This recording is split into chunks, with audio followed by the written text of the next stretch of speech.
First line நேயர்களுக்கு வணக்கம். நம்ம இப்போ எங்கே இருக்கோம் அப்படின்னு பார்த்தோன்னா, இலங்கையில் சிங்கள மக்கள் அதிகம் வாழக்கூடிய பகுதியில் இருக்கோம். பொதுவாகவே இலங்கையை பொறுத்தளவுக்கு நீங்கள் பார்த்தீங்க அப்படின்னா, நீங்கள் யாழ்ப்பாணத்துக்கு போகணும்னு பலரும் தமிழ்நாட்டில் ஆசைப்படுவாங்க. அந்த போர் நடந்த பகுதிகளுக்கெல்லாம் போகணும், கிளிநொச்சிக்கு போகணும், மன்னாருக்கு போகணும்லாம் ஆசைப்படுவாங்க. ஸோ அதே மாதிரி வந்து சிங்கள பகுதி எப்படி இருக்குது அப்படின்றது வந்து பார்த்தீங்க அப்படின்னா, பெருவாரியான தமிழக மக்களுக்கு தெரியாது. அது அப்படியே பார்த்தீங்க அப்படின்னா, தமிழர் பகுதி யாழ்ப்பாணம் பகுதியில் அப்படியே ராமநாதபுரம் மாவட்டம் மாதிரியே இருக்குது. வறண்டு போய் பனைமரம், விவசாயத்துக்கே லாயக்கு இல்லாமல் ஒரு ஒரு மாதிரி அரைகுறையாக இருக்குன்னு வச்சுங்களேன். ஆனால் அதே இது சிங்கள பகுதி கொழும்பாக இருந்தாலும் சரி, அட்டன்லாம் ஹில்ஸ் ஏரியா. அதே மாதிரி கண்டி போகிற பாதையெல்லாம் பார்த்தீங்கன்னா, இந்த சிங்கள பகுதி பெருவாரியான மக்கள் வாழக்கூடிய பகுதி பூராமே பார்த்தீங்கன்னா அப்படியே கேரளா மாதிரி இருக்கும். கேரளாவுக்கு இதுக்கும் பெரிய வித்தியாசமே இருக்காது. மொழியும் இதுதான் வித்தியாசம். அந்த உடையில் கூட வித்தியாசம் இருக்காது. மேக்ஸிமம் வந்து கிட்டத்தட்ட மலையாள பெண்கள் எப்படி உடை அணிவார்களோ அதுதான் அந்த காலத்திலேருந்து இந்த கச்சை முண்டு போடுவாங்க இல்லையா, அதே மாதிரி ஸ்டைலில் தான் இங்கேயும் வந்து இந்த மலைய அதாவது இந்த இலங்கையுடைய சிங்கள மக்கள் வசிக்கக்கூடிய பகுதியிலே அந்த மக்கள் உடை போடுவாங்க. அந்த பகுதியில் தான் இருக்கும். இப்போ வந்து என்னென்னா, இந்த சிங்கள மக்கள் வசிக்கக்கூடிய பகுதி எப்படி இருக்குது, அங்கே உள்ள கடைகள் எப்படி இருக்குது, ஊர் எப்படி இருக்குது, விவசாய நிலங்கள் எப்படி இருக்குது அப்படின்றத நம்ம தொடர்ந்து பார்க்க போகிறோம். வாங்க படம்.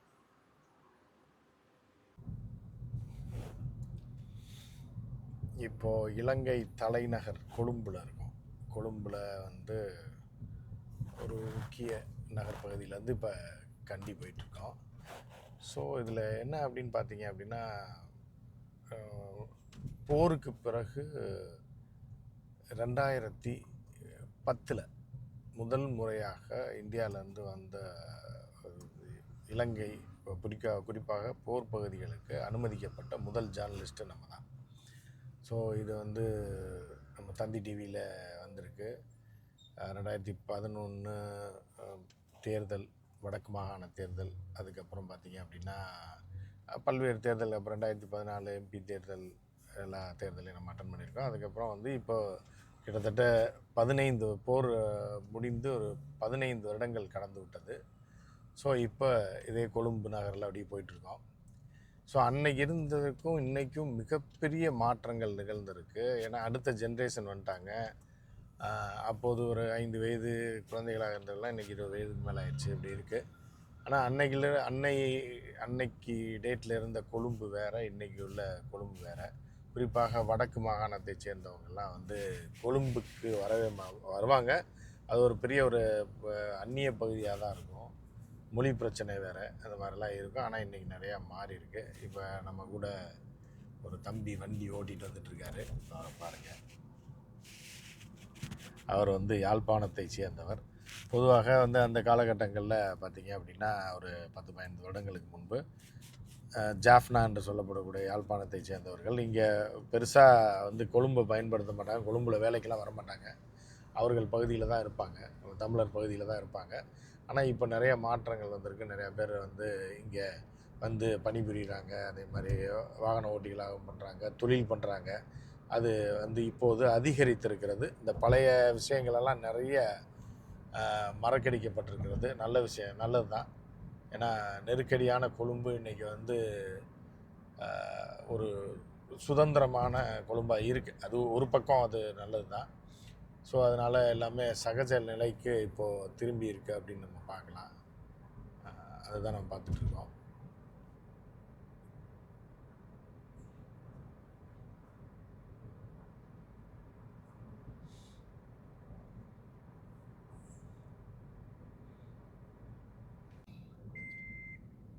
இப்போ வந்து பார்த்திங்க அப்படின்னா நம்ம அந்த சிங்கள மக்கள் வசிக்கக்கூடிய பகுதியில் தான் ட்ராவல் பண்ணிகிட்ருக்கோம். இதை பார்த்தீங்க அப்படின்னாலே தெரியும். அப்படியே ரோடுகள் கூட கேரளா மாதிரியே அந்த சிங்கிள் ரோடு தான். ஒரு வண்டி போனால் ஒரு வண்டி வர முடியும் அப்படின்ற மாதிரி தான் கேரளா ஃபுல்லாக இருக்குது. ஏன்னா எக்ஸ்டெண்ட் பண்ண முடியாது, ஹில் ஏரியான்றதுனால.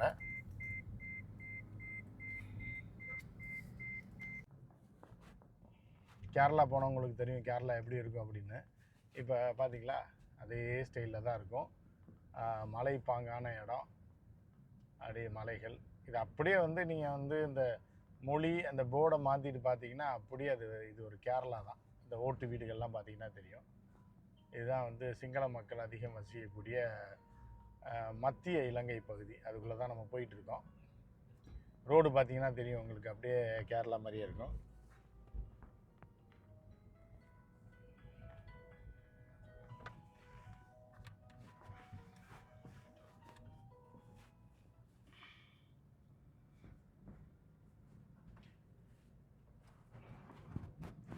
கடைகள்லாம் பார்த்தீங்கன்னா தெரியும், அப்படியே கேரளா தான் 90%. அப்படியே நீங்கள் வந்து கேரளா பார்த்தீங்கன்னா இதை பார்க்க வேணாம். இந்த சவுத் ஈஸ்ட் ஏஷியா ஃபுல்லாகவே கேரளா மாதிரி தான் இருக்கும். கிட்டத்தட்ட பர்மாவில் ரூரல் பகுதியும் இப்படி தான் இருக்கும். இந்தோனேஷியாவில் பார்த்தீங்கன்னா இப்படி தான் இருக்கும். வியட்நாமில் போனீங்கனாலும் இதே மாதிரி தான் இருக்கும். பெரிய மாற்றம் எதுவுமே இருக்காது. இப்போ இந்த பகுதி எப்படி இருக்கோ, கடைகள் சாலைகள் இப்படிலாம் இருக்கும், ரூரல் பகுதி வியட்நாம்லேயே அப்படி தான் இருக்கும், இந்தோனேஷியாலேயும் இப்படி தான் இருக்கும். மலைப்பாங்கான பகுதி, அதில் விவசாயம் அப்படின்ற மாதிரி இங்கேயும் அப்படி தான் இருக்கும். அப்படியே நீங்கள் பார்த்துட்டே வாங்க.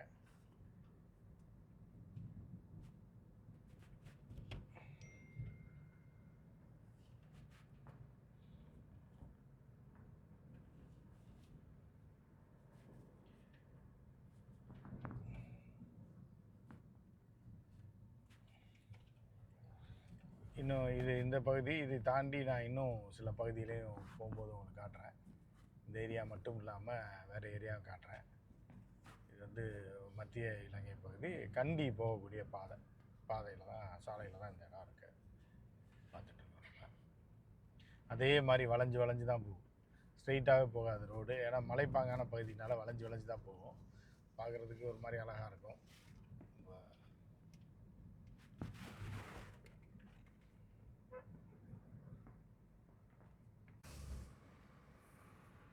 இதை பார்த்திங்கனாலே தெரியும் வீடுகள்லாம் எப்படி இருக்குது அப்படின்ட்டு. இந்த மலை மேலே வீடுகள் இதெல்லாமே கேரளா ஸ்டைல் தான். மலைப்பாங்கான இடத்துல வீடுகள் கட்டுறது பாருங்கள், மலை மேலே கட்டிட்டு பாருங்கள். இதை பார்த்தீங்கன்னா அப்படியே வந்து கேரளாவுக்கு இதுக்கும் எந்த வித்தியாசமுமே இருக்காது. அதாவது குறிப்பாக சிங்கள மக்கள் வசிக்கக்கூடிய இந்த மத்திய பகுதி அதே மாதிரி தான் இருக்குது. சாலைகள் எல்லாமே கிட்டத்தட்ட இந்த கேரளா மாதிரி தான் இருக்கும். இங்கே பாருங்கள், இதை பார்த்தா உங்களுக்கு தெரியும் கேரளா மாதிரியே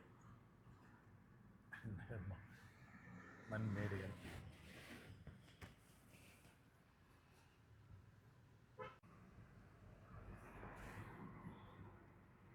தெரியுதா கேரளா ஸ்டைல் வீடுகள் பாருங்க, மலை மேலே இருக்கா.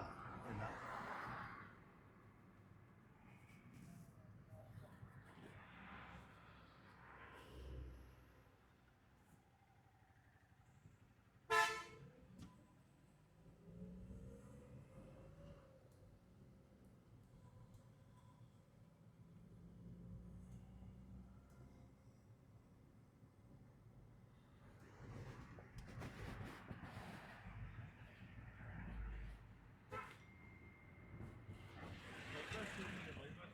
கேரள கிராமங்களை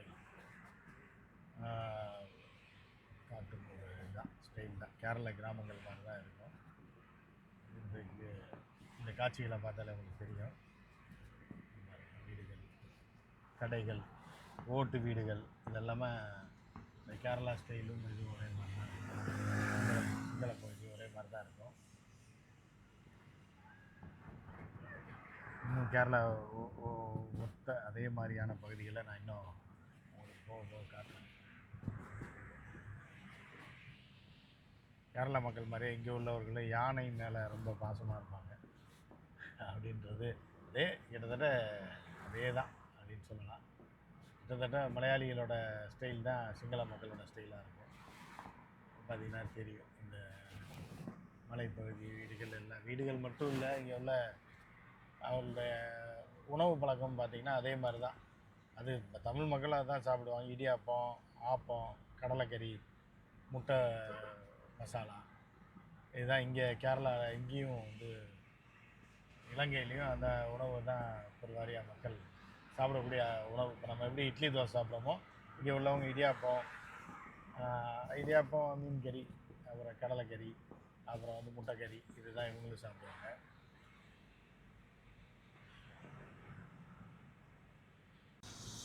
ஏன்னா சிங்கள மக்கள் வசிக்கக்கூடிய மத்திய இலங்கை பகுதி பாருங்கள்.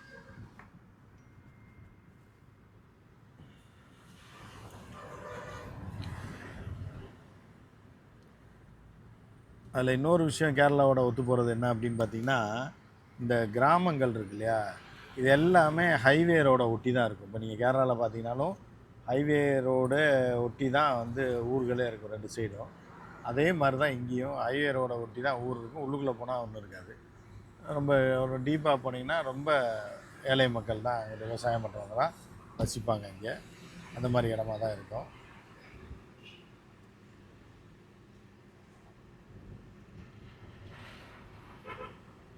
இதெல்லாம் ஒரு சின்ன சின்ன டவுனு.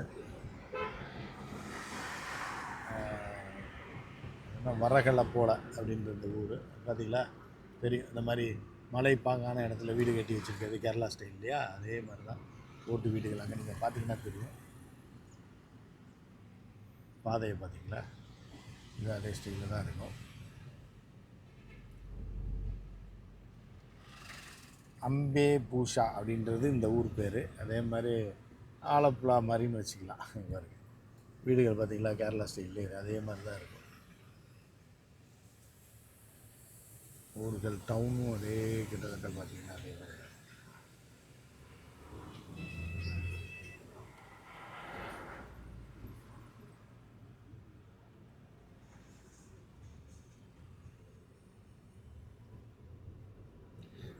மலை சார்ந்த இடம், அதான் வீடுகள்.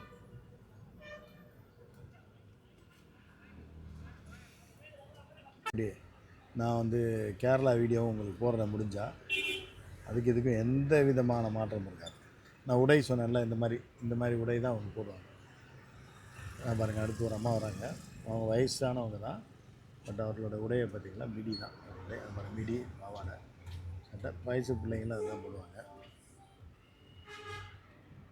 பாருங்க, வயதானவர்களாக இருந்தாலும் சரி, இளம் வயதினராக இருந்தாலும் இதுதான் அவர்களுடைய தேசிய உடை மாதிரி, சிங்கள மக்களுடைய தேசிய உடை. அதே மாதிரி நார்த் ப்ராவின்ஸ்லேயும் பார்த்திங்கன்னா தமிழர்கள் வாழ் இடத்துலையும் வயசானவங்க கூட மிடியும் சட்டை, மாம்பழையும் போடுற சட்டையும் தான் போடுவாங்க.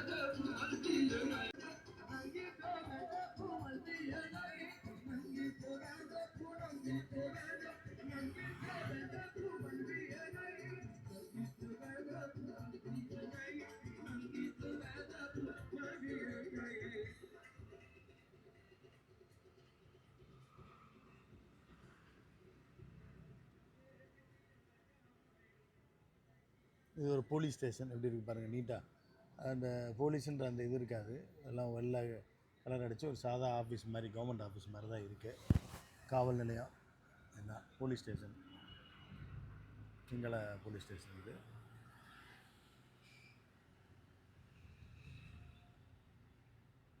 பள்ளிவாசல், சிங்கள மக்கள் வாழக்கூடிய பகுதியில் இருக்கக்கூடிய பள்ளிவாசல் பார்த்தீங்கன்னா அப்படி இருக்குது.